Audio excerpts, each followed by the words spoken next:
Welcome to Unlike-Minded, a sci-fi audio anthology.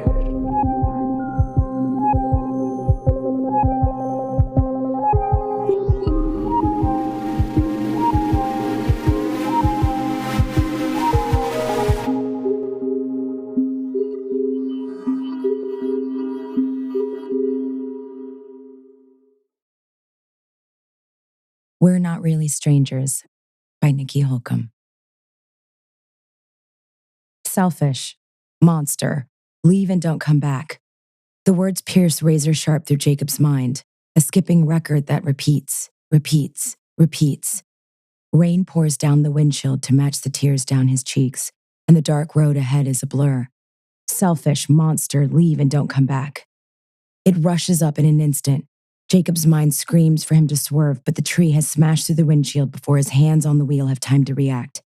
A searing pain, a fleeting thought that maybe it was the car that smashed into the tree, not the other way around, and then blackness. Sun streams through the window to find Billy sitting in her kitchen. Some might consider the room retro chic, left unchanged since Billy's childhood in the 90s.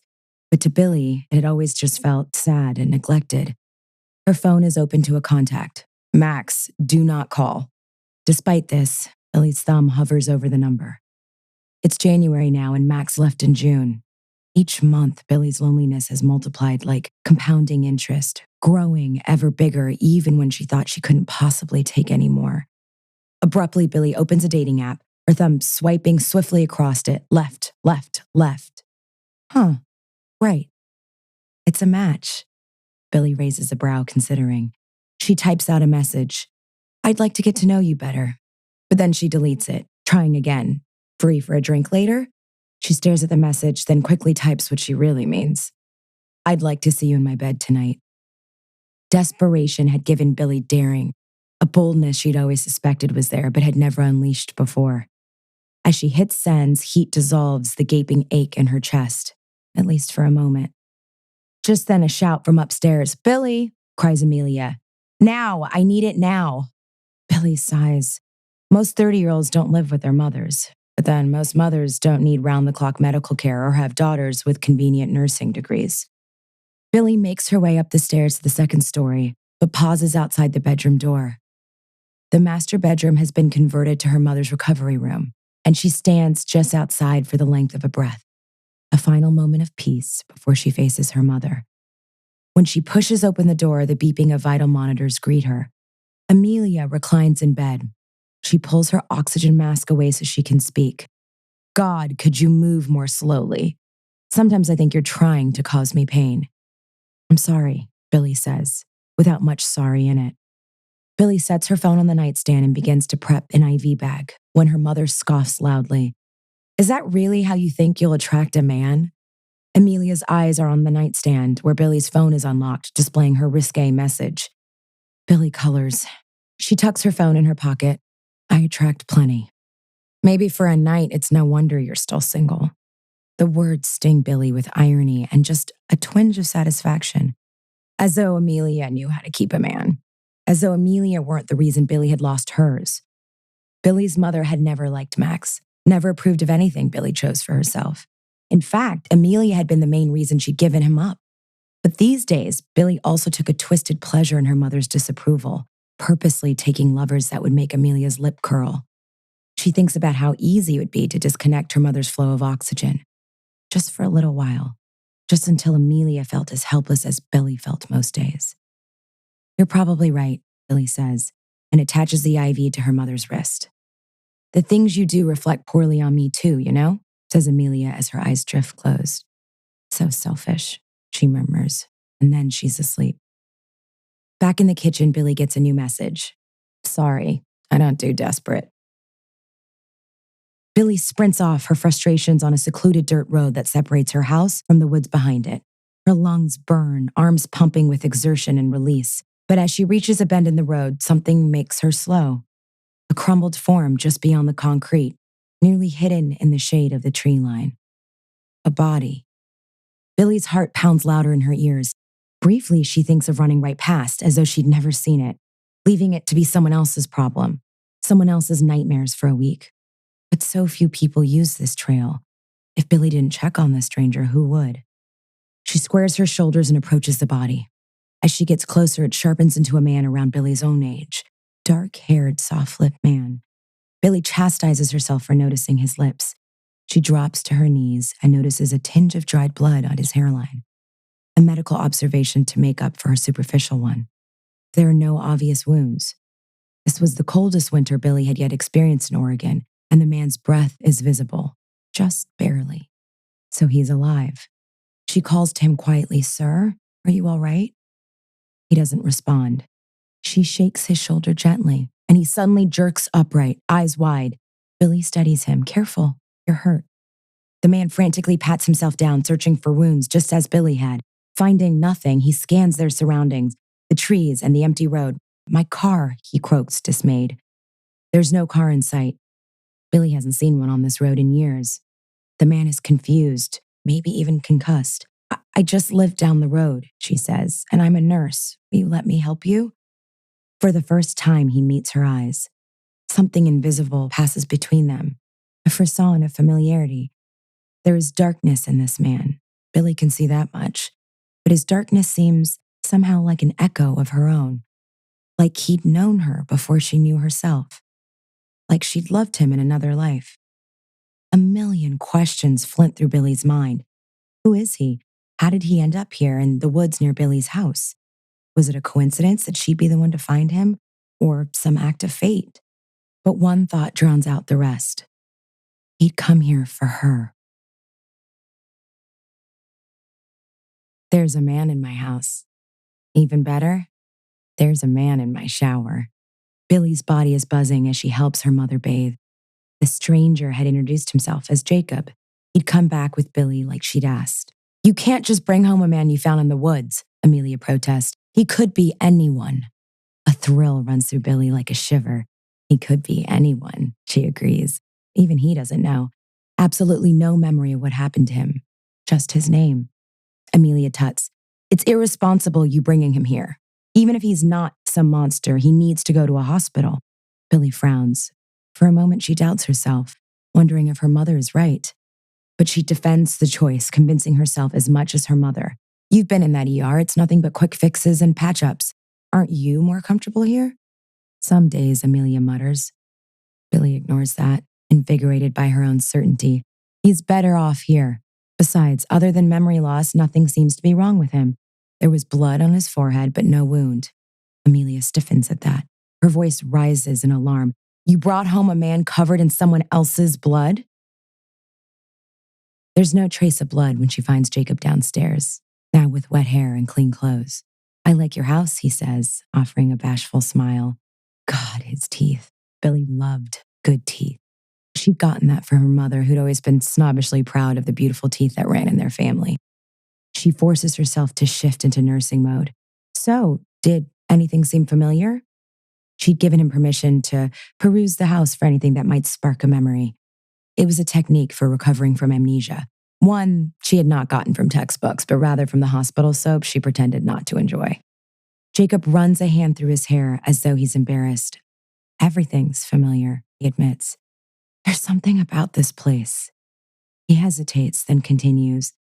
"Being here, in this house with you, it feels like home."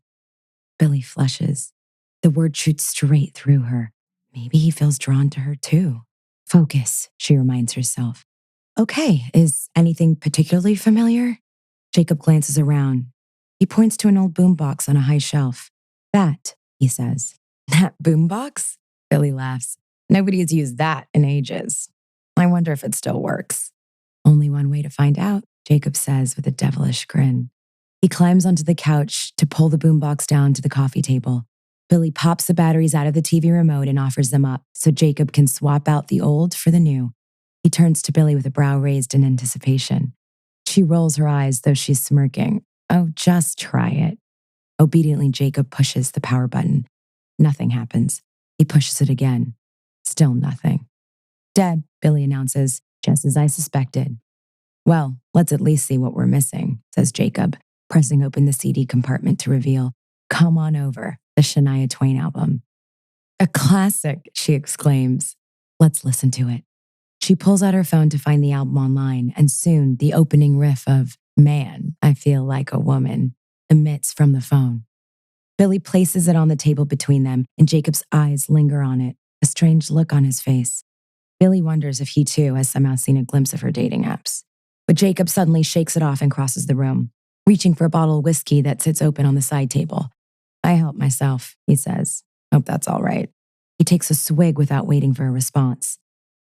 The sight of the bottle sends a stab of shame through Billy. Where'd you find that? Kitchen cabinet, he says. I had a feeling I'd find some there, and it looked very, very familiar. A smile plays at the corner of his lips. He offers the bottle to Billy. Billy considers it. She had hidden the bottle there a month ago. Even with Amelia confined to the second story, Billy still felt guilty keeping booze in the house. So she kept it hidden in the cupboards and only drank from it sparingly. Only on the night she couldn't get the ache in her chest to ease.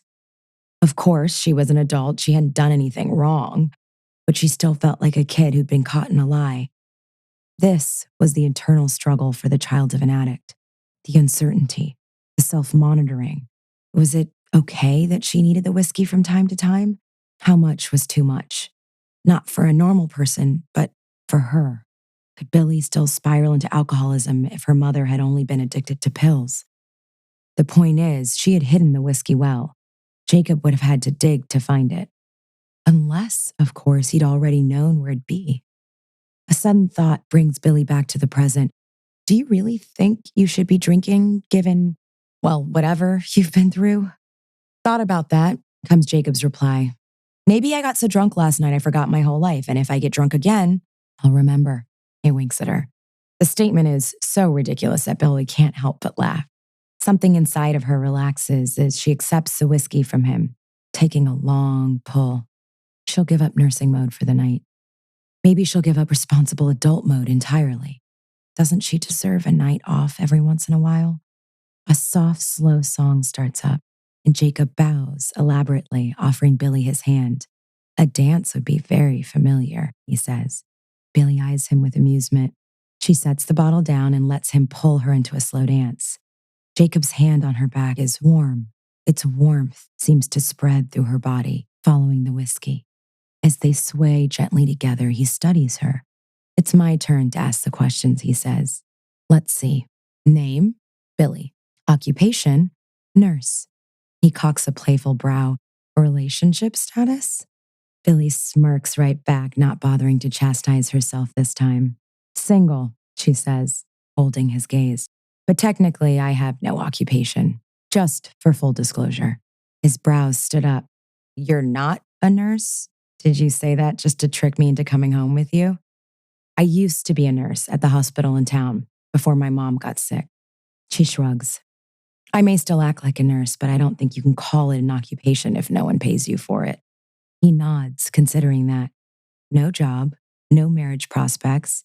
You could be a heroine in an Austen novel. All that's missing is a man, she quips. His grin widens and he pulls Billy closer, sparking a bright thrill in her abdomen.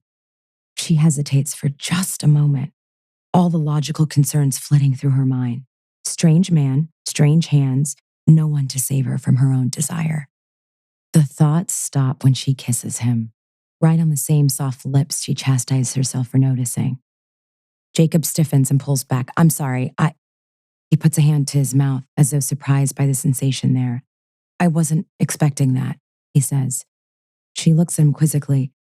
Is this a rejection? He chuckles awkwardly as he says, honestly, I had you pegged as more of a cautious type. She lets go of his hands. Only sometimes, she says. Then indignantly, don't tell me you're the cautious type. You've been flirting this entire time. Jacob runs a hand through his hair again. I know, you're right. I'm just going on instinct.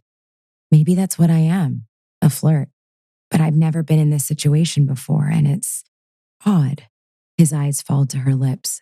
I don't remember anything, and yet I feel attached to you.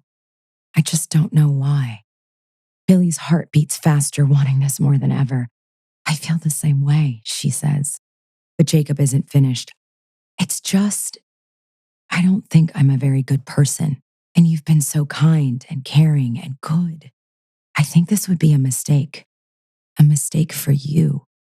Billy shakes her head, unwilling to accept that. No, you have it all wrong. I'm not good or kind. I know I play the good girl, but I'm not. Not really. You should hear the things I think sometimes. She says it in a rush, a confession, remembering how she'd want to cut off her mother's oxygen. Her heart is racing now. She'd felt this way for a long time, but she'd only ever tried to explain it once before. Max had listened to her admit how she swung back and forth like a pendulum, a dutiful daughter one moment and a gleeful anarchist the next. He told her something that made it clear he'd never understand, had said it was okay to let go of both performances and just be Billy. But no, no, no. This was no time to be thinking about Max. Jacob drops his gaze, still unsure. There's just something. I can't put my finger on it. Maybe I have someone back home that'll be devastated about this. I don't know. The cold shower of humiliation flushes over Billy, and she deflates, stepping away. Of course, even memory loss man won't sleep with me. She grabs a whiskey and takes a long drink. My mother's right. The problem must be me. I mean, do I just exude desperation? She takes another drink. No, really, you can tell me. Jacob's eyes track her, hungry and regretful. She offers him the bottle, and he takes another big swig. When he sets it down and wipes his mouth, he's not uncertain anymore. Fuck it, he says. I'm really not the cautious type. He crosses the room in 2 long strides, and then his lips and hands are all over her again, neither quite as soft as before. What do you think? Billy teases. Does it feel like you cheated on someone? They lie tangled in Billy's bed, relaxed and pliant now. Jacob does an inward inventory. Nope, I think I'm in the clear. Lucky me, Billy says wryly. He shifts closer to her, interest piqued. Why don't you have someone? He asks.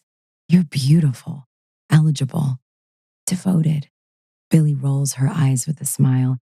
I used to, she admits. His name was Max. Oh, Max. Short for maximum romance? I like him already. Billy grins. He was my great big love. We spent 3 years together before my mom's diagnosis. Liver disease, terminal, she sighs. At first, he was understanding about it all, how much time I needed to give to her, but everything reaches a breaking point. Jacob hums in agreement. And then he got this big job opportunity, London.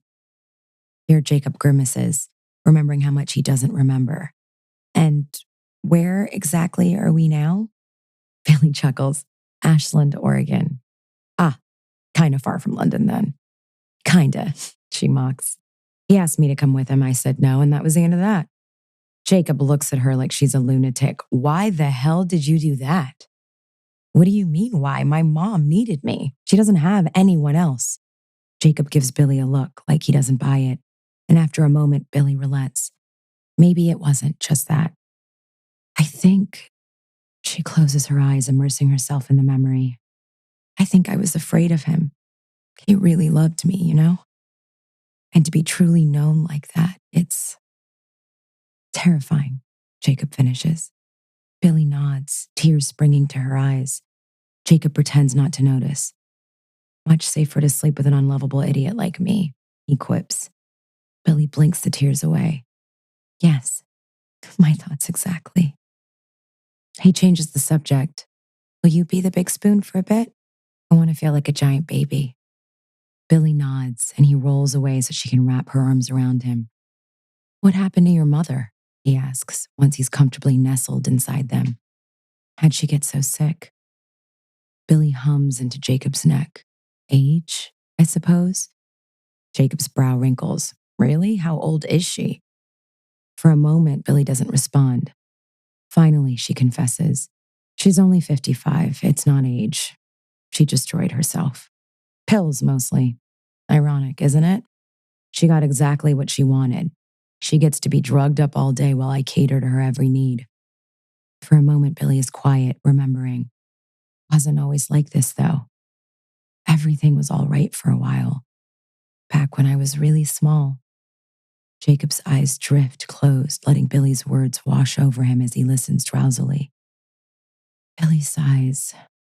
Then my uncle died. Drunk driving. Jacob tisks sympathetically. That's unfair. Billy shakes her head. Not really. He was the drunk driver. Drove straight into a tree. Jacob's eyes flash open, a flash of memory. A tree rushes up through blackness, and then the car caught fire, and by the time the firefighters came, there wasn't anything left. Billy sighs. Poor Uncle Kobe. Jacob pulls away from her. What did you say? Kobe, that was his name. Jacob swallows. Do you have any photos? She blinks at him. You know, family photos, that sort of thing. He starts to pull on a pair of pants. Billy gives him a quizzical look. Mom has some albums, but I never look at them. I don't want to live in the past. Jacob is fully clothed now, voice tinged with urgency. Where are they? Billy pulls herself up in bed. You know, if this is your attempt to make a quick exit, it's the weirdest one I've ever seen. Jacob has no patience for this. Where? Living room, Billy says slowly. It finally sinks in that her mother may have been right about inviting a stranger into the house. Cabinet behind the couch. Jacob crosses quickly to the door and then disappears through it.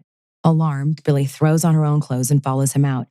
Jacob, what the hell are you? She trails off when she sees him kneeling on the living room floor. He stares down at a photo album open on the carpet, the blood drained from his face. He keeps his eyes on the album as he asks, what's the date? A wary edge seeps into Billy's voice. For the album? It says right there, 1997. No, what's the date today?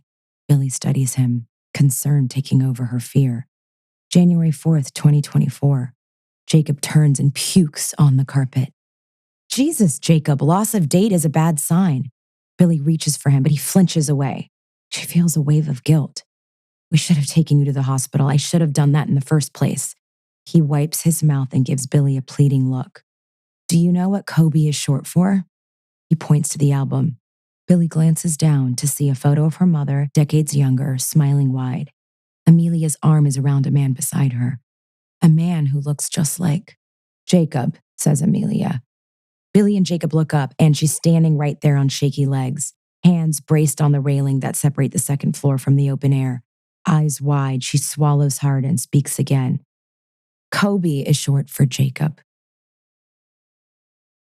Jacob remembers. Amelia carries her daughter on her hip as she follows Jacob out of the house. She'd named the baby girl Willa, which was a sweet name for an adult, but a smidge too self-serious for a toddler. Jacob had always said she'd need a nickname. Little Willa looked confused now as her mother berates Jacob. You selfish monster, Amelia bites out. Leave and don't come back. And he hadn't. Not for 27 years. 27 years, Amelia whispers. I grieved you for 27 years. Please get back in bed, Billy pleads. The whole trio has moved to Amelia's bedroom. Jacob mutters to himself as he paces the carpet. Amelia stares at him with misty eyes, and Billy tries in vain to convince her mother to lie down. It had been so long since Amelia stood on her own for this long. Billy hadn't known she still could. Any moment she would collapse and find a way to blame Billy. Holy shit, says Jacob. I'm dead. You died in 1997, Amelia agrees, uncertain. Billy shakes her head emphatically. You're not dead, you're right here. But everyone thinks I'm dead, Jacob insists. Everyone thinks I am, and He trails off, struck by a sudden thought. Oh, this is a dream. His shoulders sag in relief. Okay, I'm not really here in the wrong year. I'm asleep. He snaps his finger. Maybe I'm in a coma from the accident? Yeah, that makes more sense. Billy presses her lips together to try to repress it, but she can't. She starts to giggle, and then the giggle becomes a full-on hysterical laugh. Amelia's annoyed. Jacob, dumbfounded. Why in God's name are you laughing? He asks. Tears stream down Billy's face. She wipes them away, gasping between bursts of laughter. Because you've time traveled. Jacob rolls his eyes. Shut up, he says, in the same moment that Amelia says, hush, Billy. Think about it, Billy insists. You crashed in 1997 and woke up in 2024. What would you call that? Another giddy laugh overtakes her.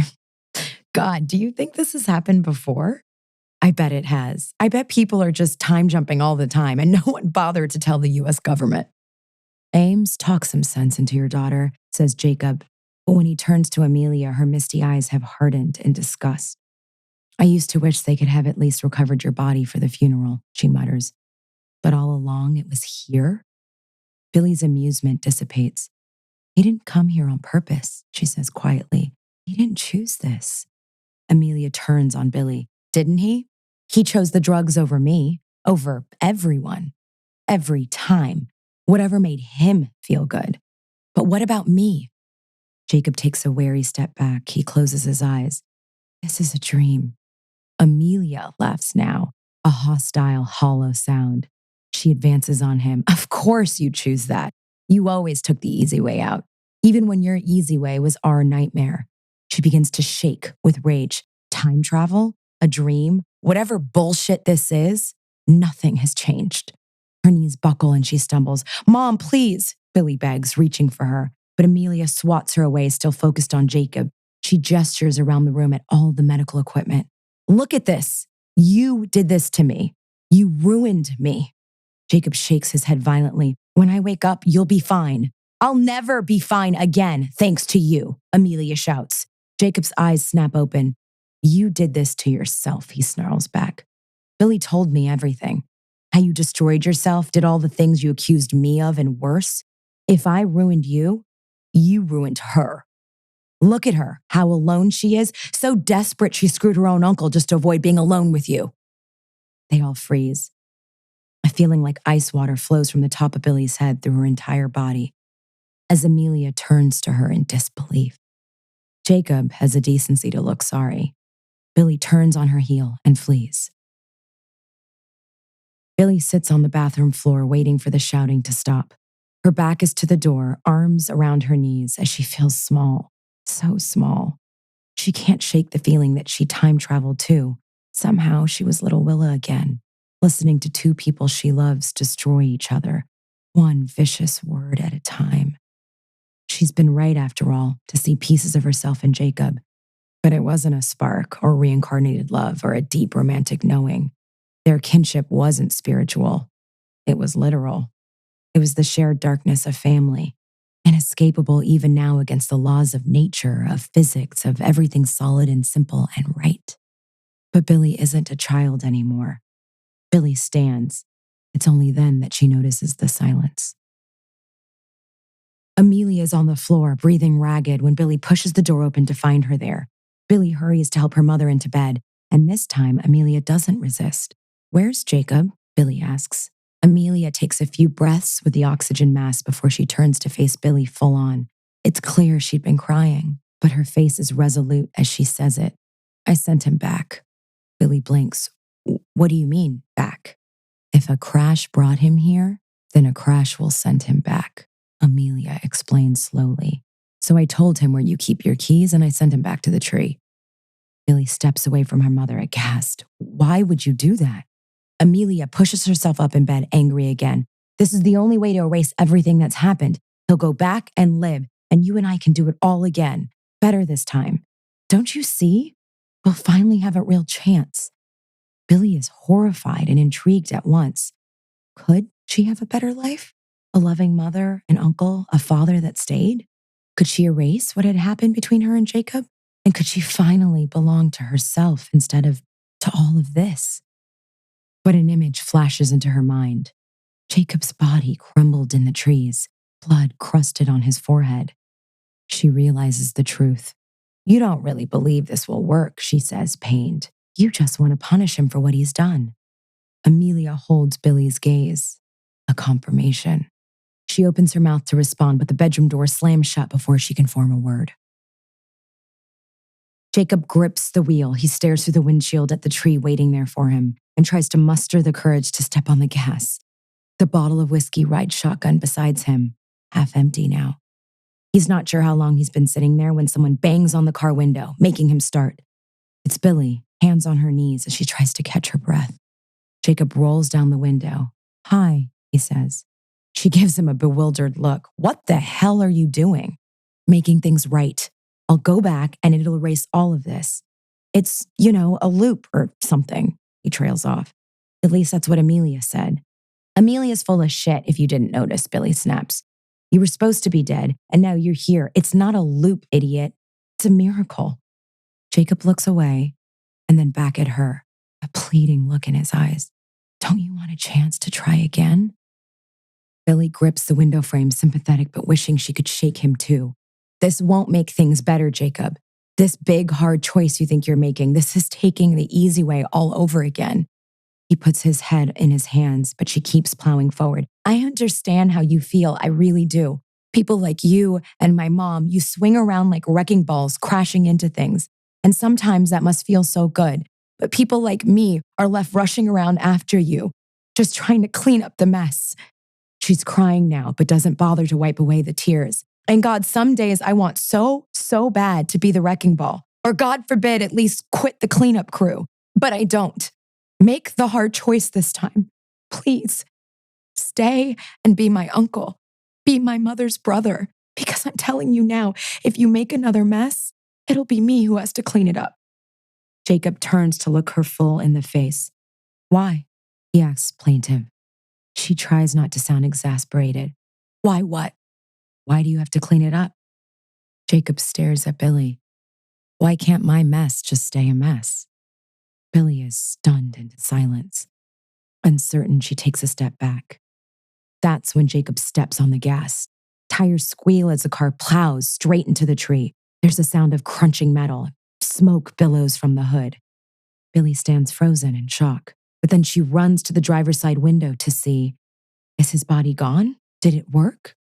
But no. Jacob's head has smashed through the windshield. It sticks strangely outside of the car, held up by the broken shards of glass that pierce his throat. Blood seeps from his neck and hairline. His eyes are wide open, but vacant. Dead. Billy steps away, speechless. Her mind races with what to do next. Should she call the cops, explain what happened here? She would need to tell Amelia her brother was dead all over again. And soon she'd need to administer the morning medicine and feed her meals and stay and stay and stay. Or, Billy thinks, or she could reach inside the car and take the bottle of whiskey. She could start drinking now and then spend the rest of the night at the dive bar down the road, where she'd heard she could get drugs. Anything you can imagine. Surely something that would erase this whole day. And with any luck, the last 27 years. Instead, Billy turns and starts to walk. She walks until she reaches her house, where her mother waits inside. And then she keeps on walking right past. Later, she would call to hire a caretaker. But for now, she walks until she reaches the sign that says, "You're now leaving Ashland." And she walks past that too. Relief washes over Billy as she crosses the county line. So maybe nothing has been erased, but that doesn't mean she can't start anew. She wonders, for the first time in years, what she really wants. Not what she should do for her family, not what she could do in spite of them, what she wants for herself. She pulls out her phone and calls Max.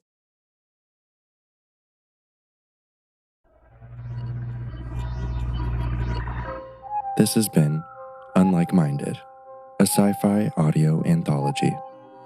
Collection 2, A Traveler's Guide, stories about space, time, and other worlds. We're Not Really Strangers was written by Nicki Holcomb and narrated by Azie Tesfai. Unlike Minded is an August year-round production, created, produced, and edited by Robbie Hyne. We'd like to give a special thank you to everyone who has supported this independent podcast production. You can keep up to date and find more info about this podcast and others on Instagram at the handle AugustYearRoundProd or email us at augustyearround@gmail.com. And be sure to subscribe, leave a rating and review, and tune in next week for another episode of Unlike Minded. Thank you for listening.